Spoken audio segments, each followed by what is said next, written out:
Sigamos hablando del equilibrio, y me estoy refiriendo al equilibrio mecánico. Usualmente solemos decir que un cuerpo se mantiene en equilibrio mientras éste no cambia su posición respecto de un observador.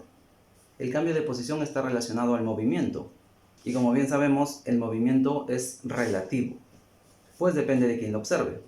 Quiere decir entonces que el estado de equilibrio también es relativo. Finalmente estamos hablando de un observador como un sistema de referencia no inercial. ¿Qué es eso?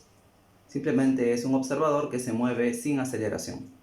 Es decir, que podemos analizar un sistema y decir si está o no en equilibrio, inclusive si nos estamos moviendo, a velocidad constante.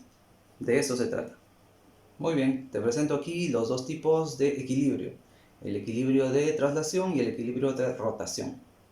Si estamos analizando un objeto y este está con una velocidad cero, es decir, está en reposo, diremos que está en equilibrio de traslación. Del mismo modo, si el objeto de nuestro estudio realiza un MRU, diremos también que está en equilibrio de traslación. Por otro lado, el equilibrio de rotación está relacionado con un movimiento circunferencial uniforme. Muy bien, hablemos ahora de las condiciones de equilibrio, es decir, las condiciones que tiene que cumplir un cuerpo o un sistema para asegurar que ese cuerpo está en equilibrio mecánico.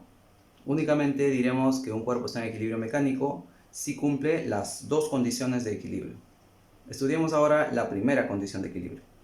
La primera condición de equilibrio está íntimamente vinculada a la primera ley de Newton, la cual es la ley de la inercia.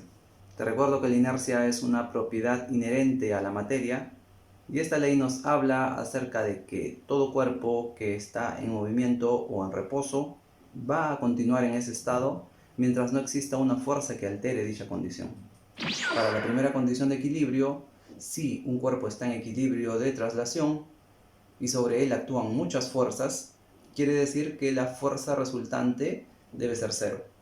Una forma práctica para aplicar esta primera condición consiste en hacer un análisis de fuerzas y determinar que los módulos de las fuerzas que apuntan hacia arriba tienen que ser igual a los módulos o a la suma de los módulos de las fuerzas que apunten hacia abajo.